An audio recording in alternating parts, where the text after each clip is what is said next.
नमस्कार। बड़ी खबर में आप सभी का स्वागत है। मैं हूं प्रभात।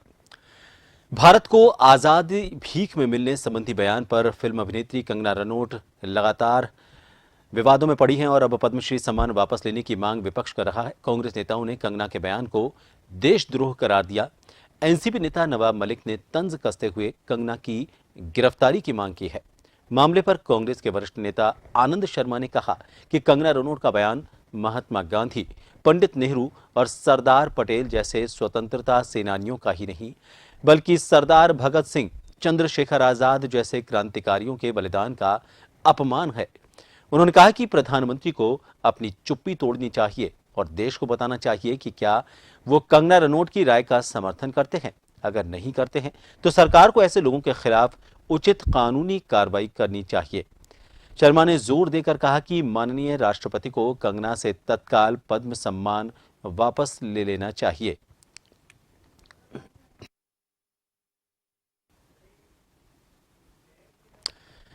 और इस खबर को लेकर बात करेंगे। हमारे साथ वरिष्ठ पत्रकार ओम सैनी जी इस वक्त फोन लाइन पर जुड़े हैं।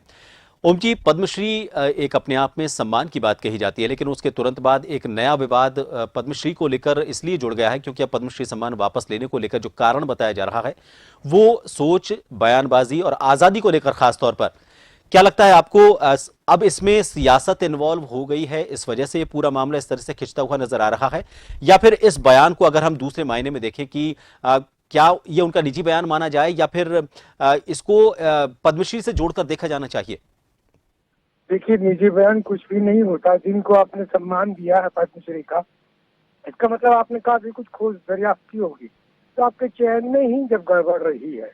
इसके लिए जो भी लोग इसका नाम प्रस्तावित करते हैं और जिनको ये पता नहीं होता कि जिस व्यक्ति के बारे में हम कुछ कह रहे हैं, सुन रहे हैं, वो किस तरीके का है, तो मेरा ख्याल है कि उसके बाद में उसे वापस लेने का मतलब है कि अपनी खुद की नाकामी पर और अपनी खुद की भूल पर पछतावा वाला सिलसिला बनता है। ये कोई अच्छी बात नहीं, ये होना नहीं चाहिए।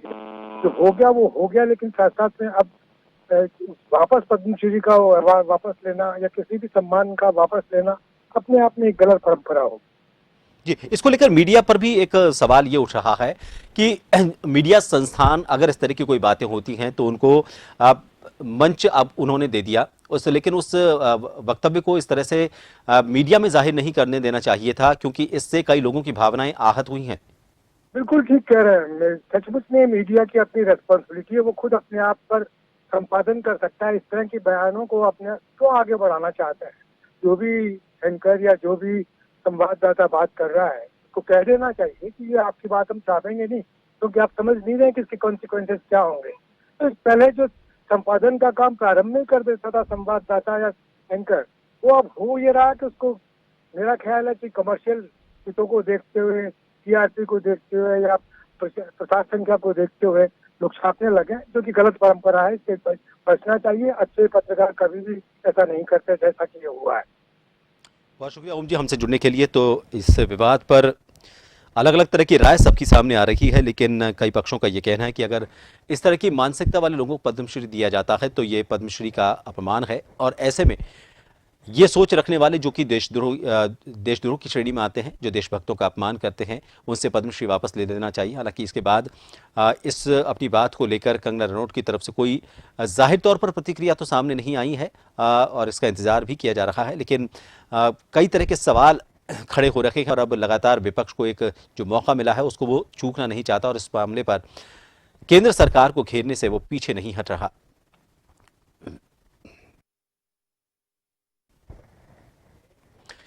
उत्तर प्रदेश के पूर्व मुख्यमंत्री अखिलेश यादव आज एक विवाह समारोह में शिरकत करने के लिए जयपुर पहुंचे। लखनऊ से जयपुर एयरपोर्ट पहुंचने पर अखिलेश यादव का समाजवादी पार्टी के नेताओं ने स्वागत किया। अखिलेश ने अपने राजस्थान से खास जुड़ाव होने की बात कही। उत्तर प्रदेश के आगामी चुनाव को लेकर पूर्व मुख्यमंत्री अखिलेश यादव ने केंद्र की मोदी सरकार पर जमकर निशाना साधा। यूपी चुनाव को लेकर अखिलेश ने कहा कि सपा उत्तर प्रदेश में सरकार बनाएगी। अखिलेश यादव ने लोगों के बीच इस दौरान खूब सेल्फी भी ली। थोड़ी देर रुकने के बाद वो जयपुर एयरपोर्ट के लिए रवाना हो गए।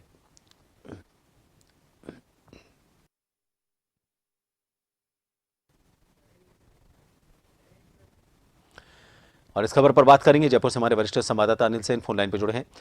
अनिल, हालांकि हम यहाँ की राजनीतिक पृष्ठभूमि को अगर देखते हैं तो समाजवादी पार्टी बहुत अपना यहाँ पर वर्चस्व नहीं रखती, लेकिन फिर भी यहाँ एक निजी कार्यक्रम में आने के दौरान जो भी बातें उन्होंने कही हैं, उन बातों के सियासी मायने जरूर निकाले जा सकते हैं।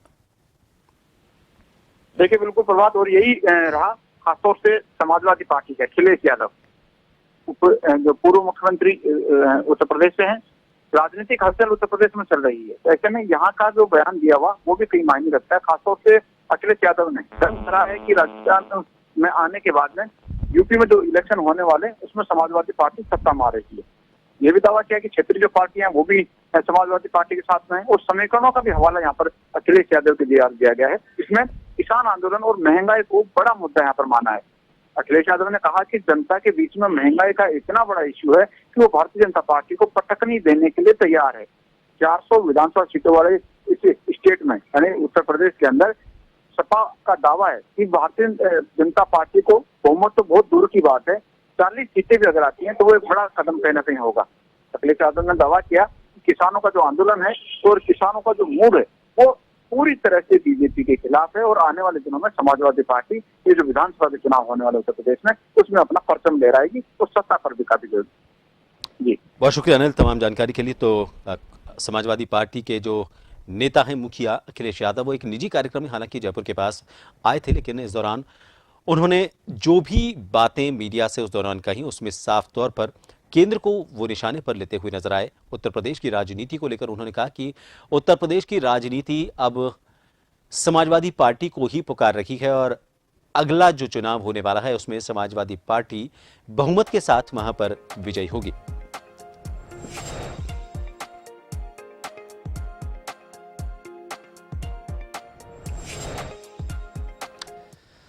खबर खेल जगत थी। जयपुर में एसएमएस स्टेडियम में 17 नवंबर को भारत और न्यूजीलैंड के बीच टी20 मुकाबला होगा और इसकी तैयारियां जोरों पर हैं।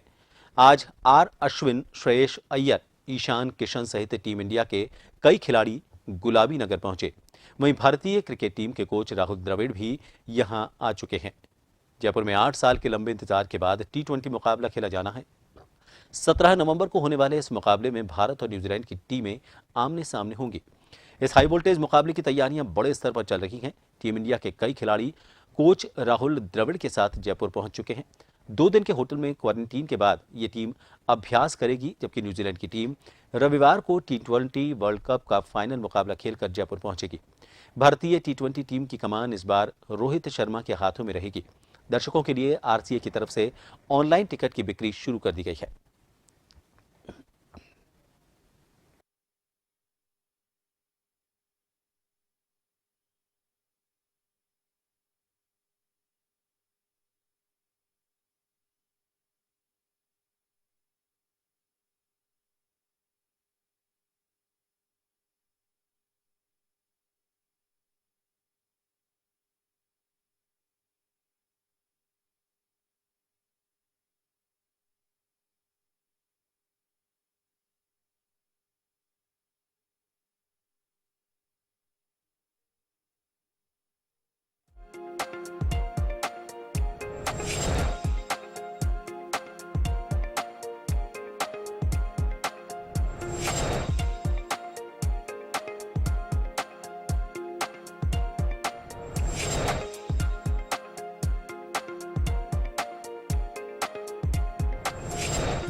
और क्रिकेट के इस रोमांच को लेकर बात करेंगे। जयपुर से हमारे वरिष्ठ संवाददाता दशरथ सिंह लाइव हमसे जुड़े हैं। दशरथ, क्रिकेट का जो पिच है वो तैयार है खिलाड़ियों के स्वागत के लिए, खिलाड़ियों के चौके छक्कों की बरसात झेलने के लिए, और जयपुर भी तैयार है, राजस्थान तैयार है पलक पावड़े बिछाकर इन खिलाड़ियों के स्वागत के लिए। किस तरह की तैयारियां, आज खिलाड़ियों के आने का जो सिलसिला शुरू हुआ है, कैसे कैसे ये सिलसिला आगे बढ़ेगा और 17 नवंबर तक कैसे रोमांच आगे बढ़ेगा खेल का? देखिए, निश्चित तौर पे 8 साल का लंबा इंतजार होता है। 8 साल के लंबे इंतजार के बाद जयपुर को मेजबानी मिली है इस मैच की, तो निश्चित तौर पे जयपुर के लिए नहीं बल्कि राजस्थान के लिए क्रिकेट के लिहाज से अच्छी खबर है, क्योंकि 8 साल के लंबे इंतजार के बाद में जिस तरह के आरसीए के हालात थे, आरसीए में जो विवाद था, उसके चलते यहाँ इंटरनेशनल जो मैच थे वो नहीं हो पा रहे थे विवाद, और अब कहीं ना कहीं राजस्थान का क्रिकेट पटरी पर लौट रहा। और ये 8 साल के लंबे इंतजार के बाद 17 नवंबर को ये मुकाबला यहाँ पर खेला जाएगा। न्यूजीलैंड और भारत के बीच ये मुकाबला होगा। अगर भारत की बात करें तो भारत की तरफ से एक रोहित शर्मा इस मैच में कप्तानी करेंगे T20 मुकाबले, और भारत के कई खिलाड़ी हैं वो जयपुर पहुंचे हैं, और उनके साथ में राहुल द्रविड़, जिनको हाल ही के अंदर भारतीय क्रिकेट टीम के कोच की जिम्मेदारी दी गई थी, वो जयपुर पहुंच चुके हैं।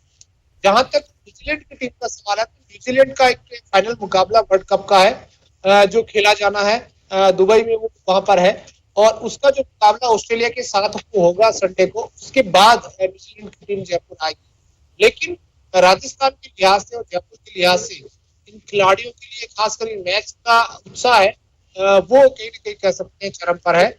और आरसीए ने इस मैच के लिए जो टिकट की जो बिक्री है, ऑनलाइन जो बिक्री वो शुरू कर दी है। ऑफलाइन जो टिकट दिए जाते हैं, हो सकता है कि मैच के 2 दिन पहले या 17 तारीख को काउंटर लगा के, अगर टिकट बच जाते हैं नहीं बेचे जाए, तो फिर काउंटर लगा के स्टेडियम के अलग अलग जो गेट है वहां पर काउंटर लगाकर ये टिकट बेचे जा सकते हैं। लेकिन आरसीए के पदाधिकारियों का ये कहना है कि टिकट की जो दर है, या कह सकते हैं मैच का जो रोमांच है, उससे लगता है कि तमाम जो टिकट है, जो सीट है, वो ऑनलाइन जो टिकट खोले गए हैं उसके जरिए ही पूरी हो जाएगी। प्रभात, बहुत शुक्रिया दर्शक तमाम जानकारी के लिए। तो जयपुर पूरी तरह से तैयार है, मैदान सज चुका है, टिकटों की बिक्री शुरू हो चुकी है। हालांकि अभी फिलहाल ऑनलाइन बिक्री हो रही है, लेकिन ऑफलाइन बिक्री मैच शुरू होने से 2 दिन पहले शुरू हो सकती है। इस बीच खिलाड़ियों की बात करें तो भारतीय खिलाड़ियों के आने का सिलसिला शुरू हो चुका है, उनके कोच भी आ चुके हैं। न्यूजीलैंड की जो टीम है वो भी रविवार तक यहाँ पर पहुंच जाएगी। अगली बड़ी खबर का रुख करते हैं। समाजवादी पार्टी की सरकार में कैबिनेट मंत्री रहे गायत्री प्रसाद प्रजापति के खिलाफ चल रहे गैंगरेप केस में आज फैसला आ गया है। आपको बता दें, एमपी एमएलए कोर्ट के विशेष जज पवन कुमार राय ने गायत्री समेत 3 आरोपियों को मामले में दोषी करार दिया है। वहीं मामले के 4 अन्य अभियुक्तों को बड़ी राहत देते हुए उन्हें कोर्ट ने बरी कर दिया है। कोर्ट ने जिनको दोषी करार दिया है उनमें से गायत्री प्रजापति के अलावा आशीष शुक्ला और अशोक तिवारी शामिल हैं। मामले में सुनवाई के दौरान बार बार बयान बदलना पीड़िता को भी भारी पड़ा। पीड़िता सहित राम सिंह राजपूत और अंशु गौड़ के खिलाफ जांच के आदेश कोर्ट ने पुलिस आयुक्त लखनऊ को दिए हैं।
और इस खबर पर ज्यादा जानकारी लेंगे, लखनऊ से हमारे संवाददाता सत्यजीत फोन लाइन पर जुड़ गए हैं। सत्यजीत, अपने आप में यह एक अनूठा फैसला कहा जा सकता है। न सिर्फ दोषियों को इसमें सजा का ऐलान किया गया है, बल्कि पीड़िता जिसने बार बार बयान बदले उनके लिए भी जांच की बात कही गई है। यह बड़ा जरूरी हो जाता है जब हम कानून में विश्वास की बात करते हैं।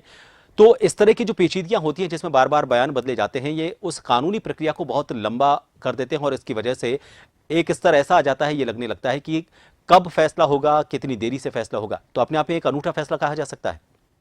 जी बिल्कुल, आपको बता दें कि आज कोर्ट ने जो है वो फैसला सुना दिया है कि गायत्री जो सपा के पूर्व गायत्री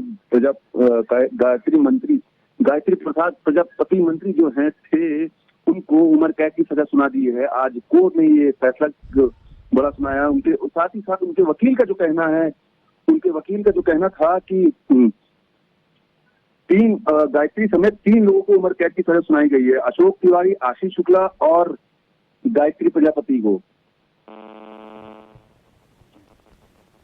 बहुत शुक्रिया सत्यजीत तमाम जानकारी के लिए। तो 3 लोगों को सजा का ऐलान किया गया है और साथ ही कुछ लोग जो इस मामले में पहले जुड़े हुए थे उन्हें बरी भी किया गया है।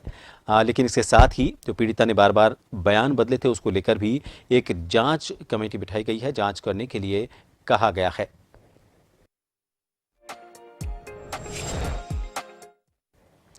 फिलहाल के लिए बड़ी खबर में इतना ही। नमस्कार।